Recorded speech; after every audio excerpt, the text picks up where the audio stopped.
Hi, this is Jeremy with GoodTreeMinistries.com. What is the penalty for one sin? Answer: eternal hell. The question most people ask next is why? Why must hell last forever? The answer is what distinguishes biblical Christianity from every other world religion: God's character. God reveals to us in the Bible that He is self-existent, independent, and a final authority and judge over everything. In short, He is God.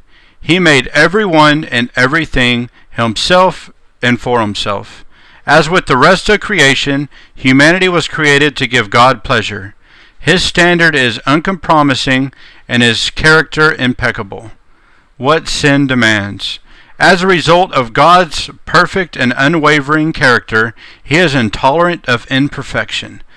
When we as creation fail to do what He says or do what He forbids, His reaction is unrelenting anger. This anger is demanded by His own character. God is an eternal God with eternal perfection, expressed in terms of His justice and holiness. One infraction, however minor we may esteem it, carries with it the weight of an eternal offense. So, at its very root, sinful rebellion is an attack against God's eternal character, so therefore deserving of eternal punishment. Quite simply, this is why hell must last forever. God's justice will never be extinguished because we could never bring an eternal payment. How a just God can forgive you. This is great news, however, for the one who sees God as just when He judges. For while God is eternally holy, righteous, and just, He is also eternally loving and forgiving. In love, He provided the only possible means for forgiveness in His Son.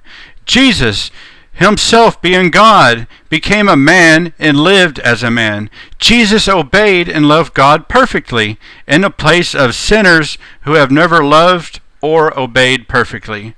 Further, Jesus went to the cross to stand in the place of rebels. On the cross, being the eternal Son of God, Jesus offered up Himself as an eternal sacrifice to God for the sins of rebels. On the cross, God treated Jesus if He was judging sinners like us, even though He was sinless, that He might treat sinners like they were perfect like Jesus, even though they were sinful. This forgiveness is not automatically like voting when we are 18, however. It comes by recognizing Jesus as King and ruler over your life. In doing this, you turn from rebellion, which is sin, and turn to Jesus, which is submission.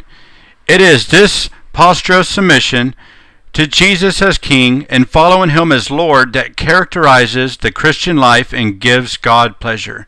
How will you respond today? God provided that He accepted Jesus' sacrifice and that He was pleased while raising Him from the dead.